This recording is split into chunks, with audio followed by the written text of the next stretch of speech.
तो हेलो दोस्तों, नमस्ते। आज हम लोग रिव्यू करने जा रहे हैं ऊंझा का रजवाड़ी प्राश गोल्ड च्यवनप्राश। ये दोस्तों लगभग 1894 से ये ब्रांड है और कहीं पर भी आपको इसकी ऐड बहुत ज़्यादा टीवीज़ वगैरह पे नहीं दिखेंगी, बट स्टिल ये च्यवनप्राश मैंने यूज़ किया है और मैं आज इसके बारे में आपको सारी जानकारी जो भी मैंने फील की है ये यूज़ करने के बाद में देने वाला हूँ। दोस्तों, जैसे कि आप ज़्यादातर जानते हो कि मैं कोई भी प्रोडक्ट का रिव्यू अगर आपके लिए करता हूँ तो एटलीस्ट ट्राई करता हूँ कि 15 डेज़ और 1 मंथ जैसा भी प्रोडक्ट है उसके अकॉर्डिंगली उसको यूज़ करूँ, उसके बेनिफिट साइड इफ़ेक्ट देखूँ एंड अकॉर्डिंगली आपके लिए रिव्यू बनाऊँ। तो दोस्तों, इस च्यवनप्राश की जो प्राइस है वो मुझे 504 रुपीज़ में आया है। 500 ग्राम का ये च्यवनप्राश है। कुछ साइट्स के ऊपर आपको यहाँ पे डिस्काउंट भी मिल जाएगा। अगर अमेज़ॉन, फ्लिपकार्ट कहीं पर सर्च कीजिए डिस्काउंट मिल जाएगा। कुछ मेडिकल वाले भी आपको इसमें डिस्काउंट दे देंगे। तो ये च्यवनप्राश जो है दोस्तों, इसका मेन इंग्रेडिएंट जो बनता है वो है स्वर्ण भस्म, और उसी की वजह से इसकी जो प्राइसिंग है वो बहुत ज़्यादा बढ़ गई है। लगभग आप देख सकते हो कि नॉर्मल च्यवनप्राश जो होता है वो लगभग एक किलो का भी आप लाते हो तब भी आपको 200-250 रुपीज़ के अंदर मिल जाता है। बट जहाँ पर यही च्यवनप्राश अगर आप 1 किलो का लेते हो तो 1000 रुपीज़ के आसपास आपको जाता है। जैसे कि आप हमारे केस में भी देख सकते हो कि 500 ग्राम का च्यवनप्राश हमें 500 रुपीज़ में ही लगभग आया है, और स्वर्ण भस्म ही वो इंग्रेडिएंट्स है, उसकी वजह से आपको प्राइस बढ़ी है, क्योंकि इसमें 98% लगभग गोल्ड होता है स्वर्ण भस्म का जो होता है उसको मिश्रण में। और यहाँ पे अपार्ट फ्रॉम स्वर्ण भस्म हमें अमल की पल्प भी मिलता है। एक जो पीपली होती है वो भी होता है। उसके बाद में एक प्योर आंवला का फॉर्म होता है। इलायची, श्वेत मूसली वगैरह भी इसमें होता है। मुक्तावट शुक्ति भी होता है। उसके बाद घृतकी भी होता है और रस सिंदूर भी होता है, पिष्टी भी होता है। तो ऐसे ऐसे यहाँ पे इंग्रेडिएंट्स आयुर्वेदिक के यूज़ किए गए हैं जो कि नॉर्मली हमें ओवरऑल हेल्थ को ही बेनिफिट देते हैं, और जिनका जो हम है कहीं से भी ला नहीं सकते, और यहाँ पे एक जो रॉ क्वांटिटी में लाकर कहीं पर भी आप सेवन नहीं कर सकते। तो ऐसे इंग्रेडिएंट्स इसमें यूज़ करके हमारे लिए लाए हैं, और वहाँ पे दोस्तों टेस्ट में कॉम्प्रोमाइज़ नहीं हुआ है। मुझे सबसे बेहतरीन चीज़ इस च्यवनप्राश की यही लगी कि इसका टेस्ट बहुत ही बढ़िया है दोस्तों, क्योंकि इसको प्योर घी में बनाया गया है। तो आपको वो चीज़ महसूस होती है कि प्योर घी है और इसका टेस्ट कहीं पे कॉम्प्रोमाइज़ नहीं हुआ है। अभी आप मेरे केस में भी दोस्तों देख सकते हो कि मैंने लगभग इसको हाफ़ फिनिश कर दिया इस डिब्बे को, और इसको फिनिश करने के बाद में मैं आपको बताता हूँ कि मुझे काफ़ी अच्छे एडवांटेजेस इसके दिखे हैं मेरे खुद के ऊपर। मैंने देखा है कि मुझे चालू इसको करने का रीज़न ही आपको बताता हूँ कि थोड़ा बहुत जो है वो हमेशा वीकनेस थोड़ा सा आ रहा था। हो सकता है कि आजकल ऑफ़िस का स्ट्रेस वगैरह भी बढ़ चुका है, और ऑफ़िस में एक्सर्शन भी हो रहा है बहुत ज़्यादा, उसके वजह से भी ले लीजिए, या फिर जो डेली रूटीन है वो भी ज़्यादा ठीक आजकल हमारा रहता नहीं है काम वगैरह के प्रेशर से, उसके वजह से ले लीजिए।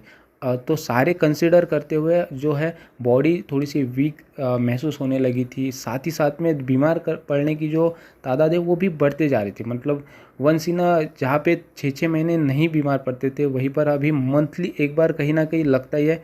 भले ही बहुत ज़्यादा बीमार नहीं, बट कहीं ना कहीं शरीर थका हुआ सा, और थोड़ा सा टेम्परेचर वगैरह सर्दी या जुकाम इजीली हो जाता था, जो कि आपने बहुत सारे वीडियोस भी आजकल यूट्यूब पे भी देखे होंगे कि क्यों आजकल हमारे जो इंडियन है वो इजीली ये होते हैं, बीमार पड़ रहे हैं। तो उसी सब चीज़ों के लिए दूसरे भी ट्राई किए थे, बट वहाँ पे उतना अच्छा भी नहीं लगा टेस्ट भी, और उतना इफ़ेक्ट भी मुझे नहीं लगा च्यवनप्राश का।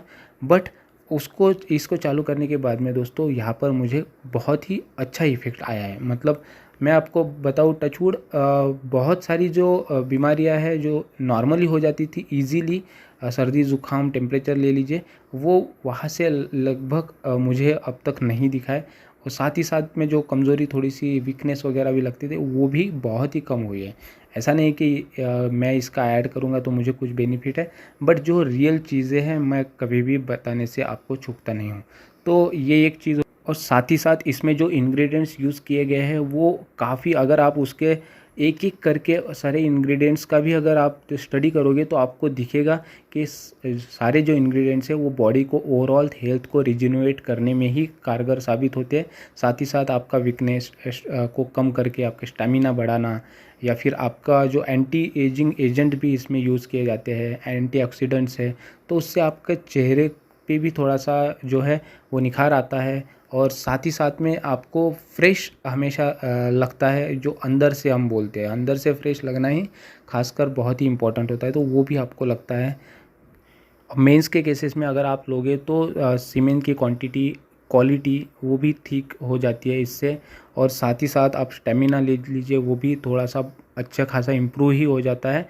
और ओवरऑल फैमिली के लिए ही इसको बनाया गया है, बट काफ़ी सारे जो लोग होते हैं वो इसको जो है अलग तरीके से ही उसको देखते हैं। ओवरऑल हेल्थ के लिए नहीं देखते हैं, बल्कि एक अलग नज़रिए से ही देखते हैं। बट मुझे नहीं लगता है कि हमें उसी तरीके से सोचना चाहिए। ओवरऑल हेल्थ के लिए, ओवरऑल फैमिली के लिए एक टॉनिक की तरह ही आप समझ सकते हो, और इवन बच्चों के लिए भी हम लोग इसको यूज़ कर सकते हैं।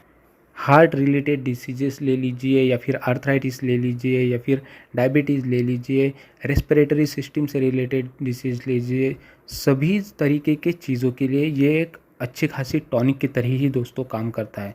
अभी अगर इसको लेने का मैं कहूँ तो मैं तो सिंपली 1 चम्मच रोज़ रात में लेता हूँ, और उसके साथ में उसी के ऊपर आधा ग्लास, कभी 1 ग्लास दूध पी लेता हूँ। बस इतना सिंपल सा मैं फार्मूला इसको अप्लाई करता हूँ। और आप बच्चों के केसेस में इसको बहुत ही कम क्वांटिटी में दे सकते हैं। ट्राई कीजिए कि 5 साल से ऊपर के जो बच्चे हैं उन्हीं को दीजिए, लगभग 10 साल के आसपास अगर है हाफ़ चम्मच या फिर उससे भी कम से ट्राई कीजिए। और लेडीज़ के केसेस में भी आप हाफ़ चम्मच वगैरह ऐसे ही तरीके से ट्राई कर सकते हैं। बट मेल है तो आप 1 चम्मच डेफिनेटली आराम से ले सकते हैं। और इन्होंने तो जैसे कि दिया है कि 1 टेबलस्पून ट्वाइस अ डे, ये ट्वाइस अ डे भी ले सकते हैं। बट मुझे नहीं लगता है कि आपको समर के सीज़न में खास करके ट्वाइस अ डे लेने की ज़्यादा ज़रूरत है। भले ही जब हमारा विंटर का सीज़न होता है तो हम लोग उसको बाद में ट्राई कर सकते हैं, बट समर के सीज़न में 1 चम्मच भी डेली अगर लेते हैं, थोड़ा सा दूध उसके ऊपर पी लेते हैं, तब भी सफिशिएंट है। बट इसको खाने के बाद में ट्राई कीजिए कि पानी जल्दी से मत पीजिए, क्योंकि इसमें शुद्ध घी यूज़ किया गया है, तो गले को आपको वो महसूस होगा घी का। तो दोस्तों मुझे लगता है कि ये च्यवनप्राश काफ़ी अच्छा है, और मुझे इसका बहुत ही अच्छा खासा बेनिफिट अब तक तो दिखाई दिया है।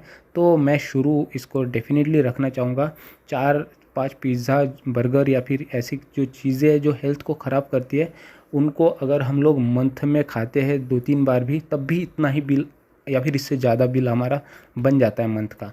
और अगर आप ये एक डिब्बा 500 ग्राम का लाते हो, तब भी अगर आपको 500 रुपीज़ भी अगर पड़ रहे हैं और अच्छा खासा बेनिफिट आ रहा है, तो मुझे नहीं लगता है कि कहीं से भी ये एक नुकसान है। तो हेल्थ के लिए तो इसका फ़ायदा डेफिनेटली है, और टोटली आयुर्वेदिक है तो साइड इफ़ेक्ट बहुत ही कम है। हाँ, इसमें स्वर्ण भस्म यूज़ किया गया है, तो किडनी से रिलेटेड अगर आपको कोई डिसीजेस है तो आप ट्राई कीजिए कि क्वांटिटी संभाल कर यूज़ कीजिए, और अपने डॉक्टर से सजेशन के बाद ही यूज़ कीजिए। किडनी से रिलेटेड ऑलरेडी अगर डिसीजेस है तो, या फिर आपको अगर स्वर्ण भस्म से रिलेटेड कोई एलर्जी है तो कम क्वांटिटी से ट्राई कीजिए, देखिए कि आपके ऊपर क्या इफ़ेक्ट हो रहा है, और अकॉर्डिंगली उसकी क्वांटिटी बढ़ाइए। बट 1 चम्मच से ऊपर उसकी क्वांटिटी मत बढ़ाइए किसी भी हाल में। भले इसका टेस्ट अच्छा है तो आपको थोड़ा ज़्यादा खाने की इच्छा होगी, बट स्टिल कंट्रोल कीजिए। और आपको ये च्यवनप्राश कैसा लगा डेफिनेटली कमेंट सेक्शन में बताइए। कुछ क्वेश्चन होंगे तो भी आप पूछ सकते हो। हैव अ ग्रेट डे दोस्तों। जय हिंद, वंदे मातरम।